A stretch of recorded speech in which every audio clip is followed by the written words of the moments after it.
Hello guys, welcome back to Cop Acts of Anfield. Apologies I've been around for the last couple of weeks.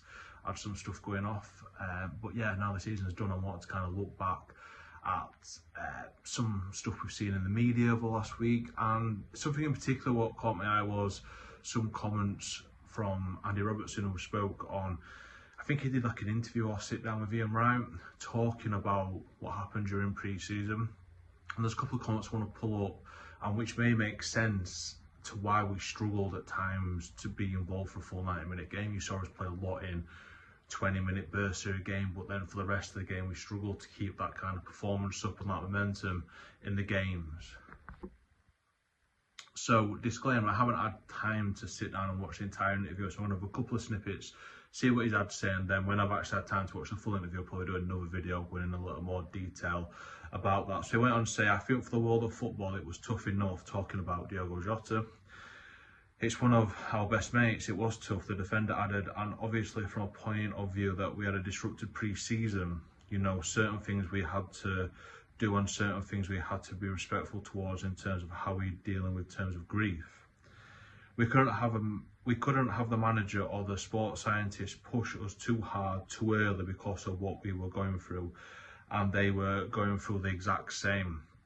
So obviously, I previously mentioned, like, if you look obviously with the sad pass to Diogo Jota, we were a striker down anyway because we sold Diaz and Nunes, and losing Jota, that's 3 strikers. We brought in Isak and Ekatikis, that's the 2 what came in. So from that point of view, we were affected anyway. But also you've got to look at the disrupted pre-season. I've mentioned this previously with Adam Naylor on AKM LFC, that we have seen, well, when we spoke about pre-season on players' fitness, he's asked me how can you kind of improve that. There's nothing much you can really do in the season. This is what pre-season is for, is to build that resilience, that robustness for basically the entirety of the season. You know, I've been in pre-seasons myself a lot with rugby. I've also developed and planned a pre-season. They are literally built to withstand you through a lot of things during the season, and then as the games kind of come thick and fast during the season, they're basically used as kind of to keep your fitness up in a way, and then the training sessions are kind of a lot of to do recovery and process ready for the next game. So it is interesting that we are finding out more information that how disrupted the pre-season was.